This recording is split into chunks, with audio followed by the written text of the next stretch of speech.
Fala também que Vasco e Palmeiras tentaram atravessar um negócio recentemente fechado pelo Atlético Mineiro. Tem as últimas do mercado, bastidores, finanças, o futuro de Everton Cebolinha e muito mais. Fala aí pessoal, sou Jorge Nicola, bem-vindos a mais um vídeo do canal. Sempre bom ter vocês por aqui, sem perder tempo, pedir para deixar like, se inscrever no canal e ativar as notificações antes das notícias. Informação importante sobre Everton Cebolinha, o atacante que ainda não completou 12 jogos no Campeonato Brasileiro, teve um resfriado conveniente. Por que eu estou dizendo isso? Cebolinha não tem sido utilizado nas últimas partidas do Flamengo. Dessa maneira, se mantém com 10 jogos no Campeonato Nacional, que lhe permitem atuar por um outro rival da Série A. Você sabe, né? Um atleta que fez até 12 jogos no Brasileirão ainda pode se mudar para outro clube. Fez a 13ª partida e isso está impossibilitado. Cebolinha não disputou os 2 últimos jogos, contra a Vitória e também contra o Cruzeiro, e também deve ficar de fora diante do Mirassol. Um quadro gripal o impediu de treinar ao longo da semana. Cebolinha que não joga desde 26 de junho, no empate em 1-1 do Flamengo contra o São Paulo. Na oportunidade foram 13 minutos em campo. É importante registrar ainda que o Cebolinha tem hoje como seu grande problema a questão salarial. Ele tem contrato com o Flamengo até dezembro, e para sair agora, haveria necessidade de uma compensação financeira para o Fla. Pro Cebolinha talvez seja mais negócio esperar até dezembro, porque em vez de o Flamengo receber essa compensação financeira, quem ganha o dinheiro é o Cebolinha. O problema é que ele ganha R$1,5 milhão por mês hoje, e o Cebolinha ainda quer uma compensação, um pagamento de luvas, que levariam esse custo para mais de R$2 milhões mensais. Temporada de 23 jogos, 3 gols e uma assistência. A pergunta que eu deixo para você: Cebolinha vale R$2 milhões por mês? Se você fosse o dirigente do seu time do coração e pudesse contratar o Cebolinha de graça, até quanto você toparia gastar? Já usa o espaço para comentário e registra a sua opinião, beleza? E o Vasco e o Palmeiras tentaram atravessar o Atlético Mineiro na contratação de Fred. A informação surgiu nas últimas horas do staff do jogador. O Fred assinou contrato com o Galo até 2030 e vai ter direito a um salário próximo a R$2 milhões por mês. Por salário, entenda salário, direito de imagem e luvas. Importante contar que o Fred vinha negociando com o Atlético desde o ano passado. Ele é torcedor, confesso, do Atlético. Esteve nas categorias de base antes de se mudar para o Inter e depois para o Shakhtar Donetsk, onde fez toda a sua carreira no exterior. O Palmeiras e o Vasco, até especialmente o Palmeiras, assinaram com propostas melhores ao Fenerbahçe. Mais a vontade do Fred em voltar para o Atlético e mais especificamente em jogar na Arena MRV acabaram por determinar essa situação. Quero contar ainda que o Atlético vai fazer um pagamento de R$12 milhões fixos ao Fenerbahçe e mais R$3 milhões em bônus. Mas essa grana só começa a ser desembolsada a partir de 2027. E o Vasco projeta um prejuízo de R$300 milhões para a temporada de 2026. Esse número foi descoberto em meio às justificativas que o Vasco passou para a Justiça em relação a um pedido para a obtenção de um empréstimo de R$150 milhões junto a Marcos Lamáquia, o filho do dono da Crefisa, que negocia a compra da SAF Cruz Maltina.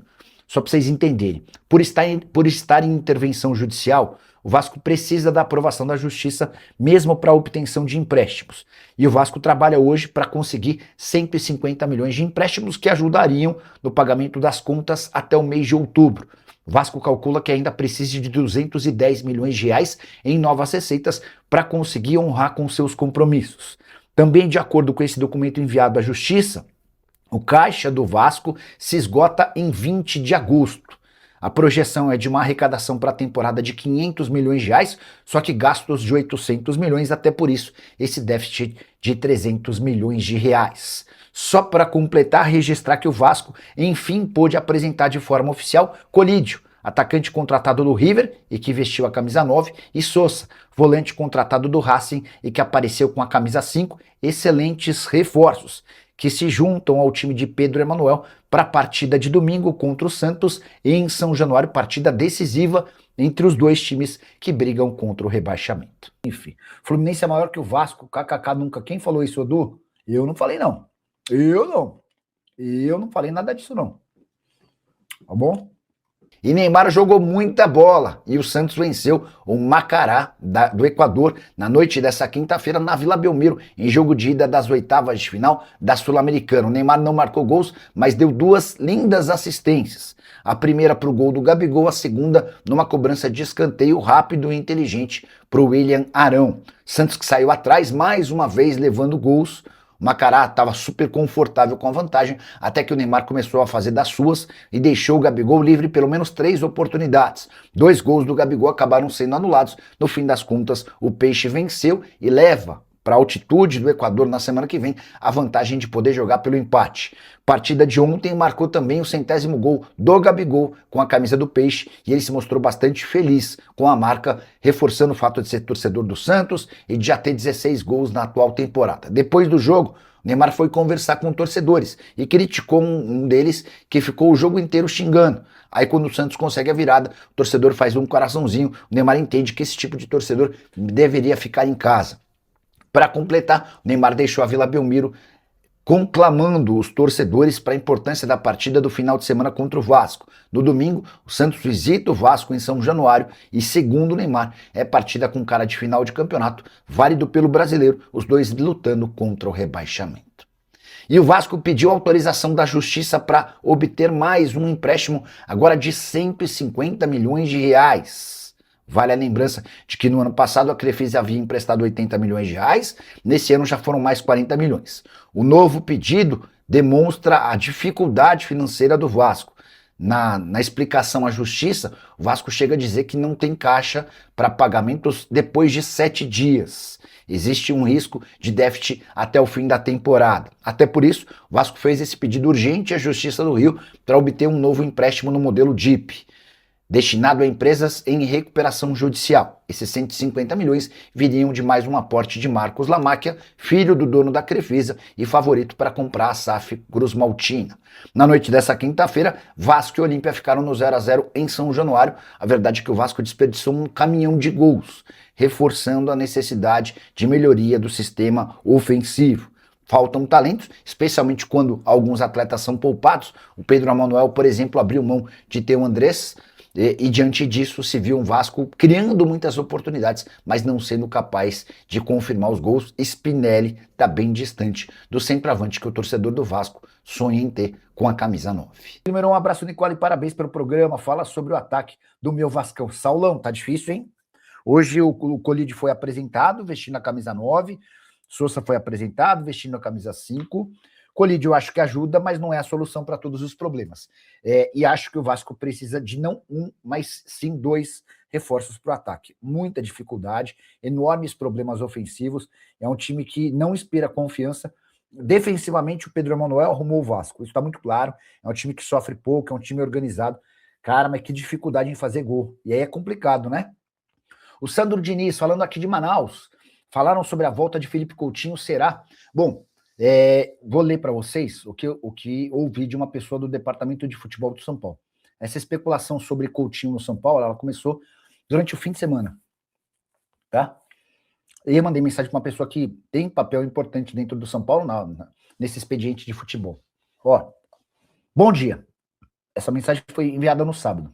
Tudo na paz? Passando para saber se é verdade que o Felipe Coutinho interessa. A resposta foi assim: bom dia. Ótimo jogador, mas não temos dinheiro, tá? Eu falei assim, mas ele pede quanto? Nem perguntamos, mas é uma realidade que não nos cabe. Aí eu falei, mas por quê? Mas não dá mesmo, não tem condição? Não, não tem. O Coutinho ganhava 1,5 milhão de reais por mês, tá? Nos tempos de Vasco. E já recusou propostas dos Estados Unidos e da Arábia Saudita com cifras meio parecidas. Então é diante desse cenário que o São Paulo entende não ter capacidade de fazer investimento. Se o Bastos, que está livre e ganharia muito menos, é hoje considerado um atleta difícil, enfim. Boa noite, Nicola. Novidades sobre o Vasco da Gama. Já falei sobre Colídio e Sousa, tá? Foram apresentados, já falei sobre a questão financeira e a necessidade desse empréstimo que deve ser aprovado pela Justiça. Deixa eu só falar um pouquinho sobre o time, né? O Sousa e o Colídio tiveram os nomes registrados no BID, Boletim Informativo Diário. Isso significa que eles podem jogar contra o Santos, jogo no domingo, em São Januário, super decisivo, e fiquem de olho no Neymar, tá? O Neymar jogou muita bola ontem na vitória contra o Macará. Aí você vai falar, pô, mas é o Macará ou Maracá, agora estou na dúvida. Mas esse time, que todo mundo acha que é uma grande baba, esse time é o segundo colocado do campeonato equatoriano, tá? Tá só atrás do Del Valle, que faz campanha espetacular. O Macará tá na frente da LDU, que ontem empatou com o Mirassol fora de casa, agora joga em casa para vencer por qualquer placar e chegar às quartas de final da Libertadores da América. Enfim, Colídio e Sousa vão estar à disposição do Pedro Emanuel para essa partida de domingo. Acho reforços extremamente importantes. Você ganha um meio-campista de enorme capacidade de controle de jogo, de proteção à defesa. Se o Vasco já havia melhorado defensivamente, com o Sousa tende a se tornar ainda mais sólido, e com o Colídio você passa a ter alguém que pode se associar ao Andrés Gomes, porque o resto do ataque do Vasco, o Nuno, o David, o Spinelli, meu Deus, o Spinelli, cara. Enfim, agora tem novidades sobre a SAF do Vasco, o Zug Ribeiro Carvalho. Zug, vamos lá, do começo. A operação de compra da SAF do Vasco ela vai acontecer mais cedo ou mais tarde. Acho até que o torcedor nem deve ficar muito ansioso em relação a isso, porque o André Sica, que é advogado do Palmeiras e está representando a família Lamáquia nas tratativas para a SAF, ele já disse que esse processo deve ser concluído apenas em 2027. Mas, cara, tudo que está acontecendo no Vasco hoje tem a participação do Marcos Lamáquia. O Lamáquia esteve em Buenos Aires recentemente acompanhando o Admar nas tratativas com o Sousa e com o Colídio. O Lamáquia esteve recentemente na visita do Pedrinho à Prefeitura do Rio para estreitar relações e para entender se a Prefeitura pode ceder o terreno onde hoje o CT está funcionando. A ideia é que o Vasco tenha aquele terreno por bastante tempo, porque vai haver um investimento de 120 milhões de reais, melhorias de campo, construção de 4 campos, construção de 3 edifícios. O Lamáquia está emprestando 150 milhões de reais ao Vasco. Já havia emprestado 40 milhões esse ano e já havia emprestado 80 milhões, aí não foi ele, foi a Crefisa que havia emprestado 80 milhões no ano passado. Então, é assim, ó, hoje o Vasco ainda não tem um dono oficial, mas o oficioso é o Marcos Lamáquia, ele está tocando todas essas operações. E é só por isso que o Vasco conseguiu contratar o Sousa e o Colídio. Vale a lembrança de que o Colídio é titular, ou era titular no River Plate, embora a torcida não morresse de amores por ele, é bom que se diga, e que o Sousa, que o Vasco conseguiu trazer da Argentina, foi pretendido por Flamengo, por Cruzeiro e Palmeiras, todos os clubes mais ricos do que o Vasco, e nenhum deles conseguiu fechar acordo com o Racing, tá? Então essa acho que é um bom resumo de como é que anda o Vasco hoje em dia. O Alex José, boa noite, Nicola, abraços de Passos de Minas Gerais, mais um torcedor do Vasco. Deixa eu falar um pouquinho sobre o Vasco. Bom, o Vasco... Peraí. Boa. Ó, Vasco da Gama fez um pedido na justiça de 150 milhões de reais. Vamos explicar direito. O Vasco tem um acordo com o Marcos Lamáquia para o repasse, mais um empréstimo de 150 milhões de reais. A Crefisa emprestou 80 milhões no ano passado, foram 40 milhões emprestados mais recentemente, e agora o Vasco precisa de mais 150 milhões. Por que o Vasco precisa pedir autorização da justiça para aceitar um empréstimo de alguém que está negociando a compra da SAF do clube? Porque o Vasco está em intervenção judicial, vocês vão lembrar dessa história, certo? Para justificar para a justiça esse empréstimo de 150 milhões, o Vasco fez uma série de explicações.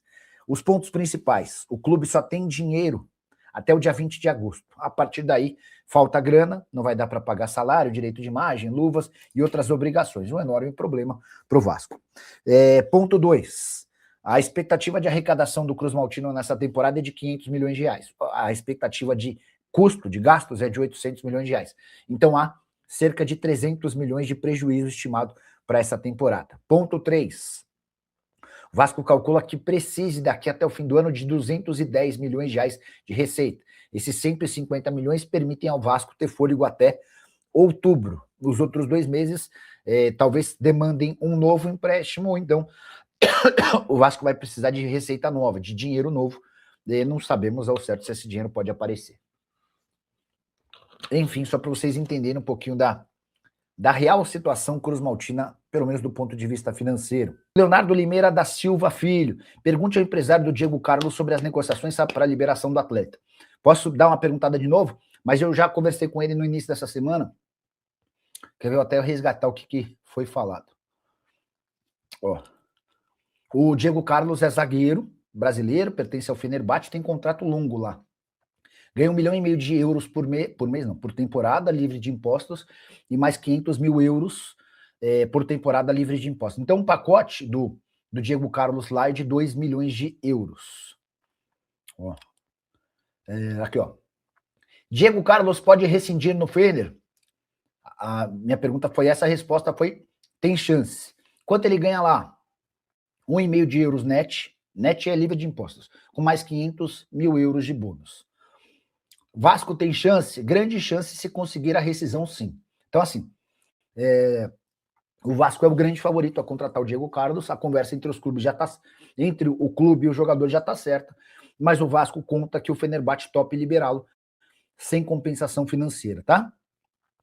Só para lembrar, a situação mais ou menos parecida do Fred. A diferença é que o Fred era titular, vinha jogando, né? Ele até perdeu a condição de titular nos 2 últimos jogos da Pré-Champions, por conta do retorno do Kanté, por conta da melhora da condição física do Greenwood, que foi um dos reforços mais caros, enfim. O Diego Carlos não. O Diego Carlos nem jogou com o Fenerbahçe nessa temporada.